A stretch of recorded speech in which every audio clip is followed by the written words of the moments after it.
Four things. First, Aram and I had to go to the city to get some supplies because it's a bit stormy here in Tasmania these days, and our house is not very well reinforced, and there's a leak happening, so we had to get some cleaning supplies. We decided to stop by a bookstore to check it out, just browsing around, just loitering. And I decided to pick up this book.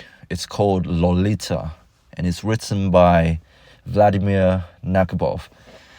And from watching my videos, I hope you can gather that I'm big on Russian literature. I've read Dostoevsky's Crime and Punishment, and I fell in love with it. And I just want to explore Russian literature a bit more. So I picked up this book because I've heard many things about it. I've been meaning to read this book for a long time now. From what I've heard, it's controversial, and it deals with a topic that is very sensitive to me, children, dealing with the young people.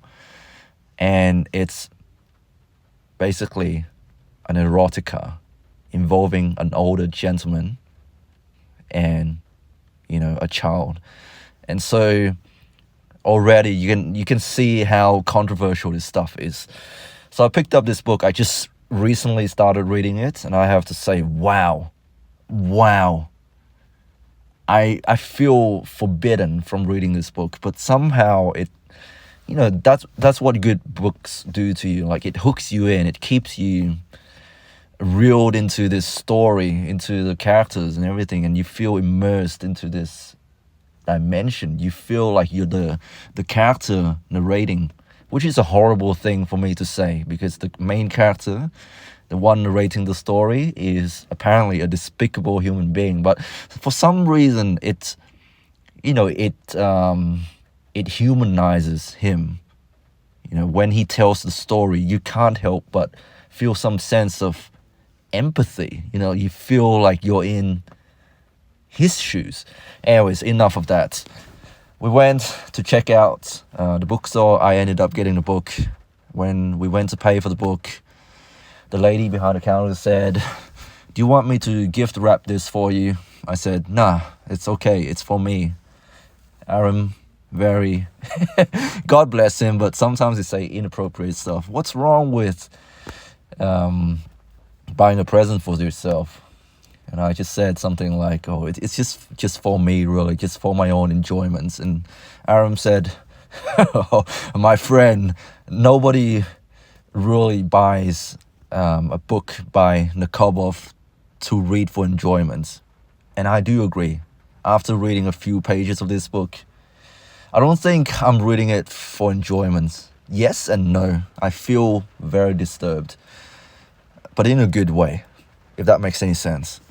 Second thing, Aram ended up talking about, really personal stuff, which I will not go into too much details about, but it does make me think. And if you're watching this, bro, sometimes in the future, this is exactly how I feel. And I cannot share everything that I think about without mentioning a little bit about you. So bear with me. So, as you all know, our personalities are completely different. And I think I've mentioned this before, how I said Aram, he's the spontaneous kind who does things on a whim, who doesn't really plan things out. He and I both did the personality test by Jordan Peterson, and we found out that Aram, he's low in industriousness, or in other words, he's low in conscientiousness. He doesn't really plan stuff out. And that's, he explained, was probably the reasons for, his failures in the academia and in working in general, holding down a job in general, because generally people with low conscientiousness or industriousness, they tend to not be very good workers, and so it's hard for them to hold down a job, stuff like that. And I asked him, do you really think that your success can be measured in how well you are at achieving things in your life, in business, in work, do you think your self-worth is completely tied up to those things? How well you do at school, how well you do at your job. I can't I'm not going to deny it. Yes and no. Because how do you know you're valued? How do you know your self-worth unless you're doing something and people appreciate you for what you're doing? How do you feel that internal self-worth until you have the validation from an external source like your boss or your coworkers saying, hey, I really enjoy working with you, you're an amazing employee, or whatever, getting a promotion, getting paid, stuff like that. How do you feel your internal self-worth? And I do feel for some people who might be slightly different to us, people who are complete hustlers and who just want to work and who just want to succeed in life, at school, the workaholics, the people who are always studying like me. Some people, how do you feel that sense of self-worth being in this environment? And I did ask him a question. Well, do you feel like your life has any value? And it's disheartening to hear him say that he does not.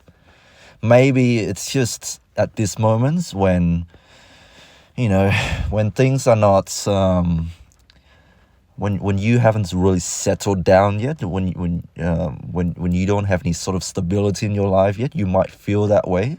And I hope your situation will change, and with that also your mindset will change. Third thing, yesterday when I was walking my dog, this random old man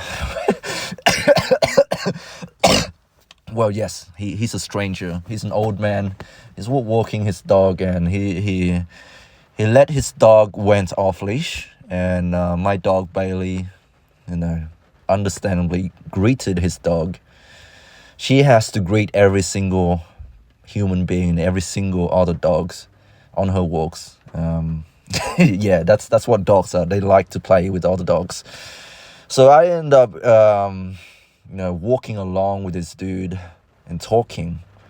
And, the first thing I've noticed, like when you talk to a stranger, I don't normally do this, by the way, but it was just random last night how, we found ourselves in this situation. I was walking my dog and he was walking his dog. And, we ended up talking. He told me about his family and he asked me about my family. I told him, I came from Vietnam originally. I came to Australia with my mother initially, and then my whole family came here, and now my father and my mother they've come back to Vietnam because they can't cope living here in Australia. The cultural differences, they're too many, and they prefer living back home. So that's why now I am pretty much estranged from my family, other than my sister, here in Australia. We ended up talking about my family, and he asked me, like, what am I doing here? And I told him I'm working and I'm studying, and I want to be, I want to work in healthcare. That's what I want to do, but I don't know exactly what I want to do. And then he asked me, so after you graduate from this degree, that's you all set for life, is that right? And I said to him, to be honest, I don't really know. Probably, well, I don't know in this economy whether you can have one degree and that's it. You're set for life. I told him I have already had a degree before and I'm now working as a nurse.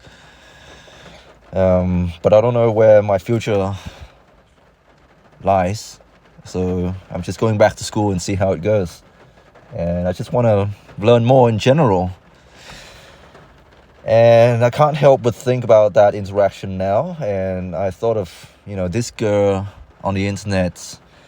She became a celebrity seemingly overnight for saying a phrase. I'm not going to say who she is. You already know who she is. She made a sound with her mouth, describing an action in bed. And now she's a celebrity. And now she's set for life.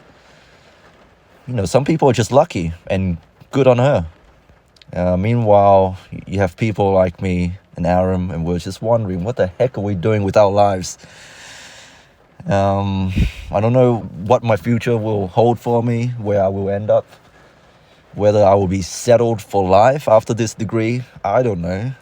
But I just know that there's somewhere out there's some people who, they woke up one day and suddenly they have become a celebrity overnight for saying or doing something. And it's all over the internet. The fourth thing is, I recently came across the socials of a former high school classmate. She now has, 30 times the amount of followers that I have now on Instagram. And she also has a YouTube channel. And when I think about this girl back in the days, she was not studious at all. She didn't do well at school. She was always getting into fights.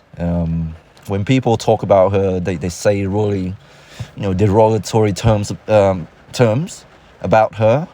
How she was, she was not, she didn't have her head screwed on right. She was truanting. She didn't go to class, skipping class, doing drugs, hooking up with other kids, fighting with other kids. Every single recess, it was a spectacle for all of us kids to, crowd around her and maybe one of her opponents, and they would start throwing fists at each other. And now I look at her, she's famous. She has her own business. She's doing very well for herself. And yes, she has an OnlyFans, but besides that, we all make mistakes sometimes, and I don't think she's active on OnlyFans now, but it seems like she's doing very well. And back to the thing that I said about Aram, sometimes from the outside we don't really know how a person is going to turn out. I'm not saying Aram is going to become like an internet celebrity overnight. He's going to start doing OnlyFans and doing stuff like that, but you don't know. You can't really say whether someone is going to have a bad future or anything just by looking at their academic records and seeing what they have achieved in their teenage years or in their 20s or even in their 30s. Like, life is just unpredictable sometimes. That's all I want to say for today. I don't know if this makes any sense at all. It's just a bunch of thoughts put together, and that's the whole point of the video. The whole point of the channel is for me to document my thoughts, and I don't really script these videos out. I just say whatever that's on my mind, and whenever I find a moments throughout the day, I sit down and I record these videos, and I do it on the go, just one take, just like that, boom. And now it's recorded, and I'm gonna look back at it later. So yeah, that's it for today. Hope you guys are doing well. Stay strong. God bless. I love you all. And to be honest, don't think too much about these videos. Seriously, don't think too much about these videos. Just go out and live your life, man. And take care. I'll speak to you soon.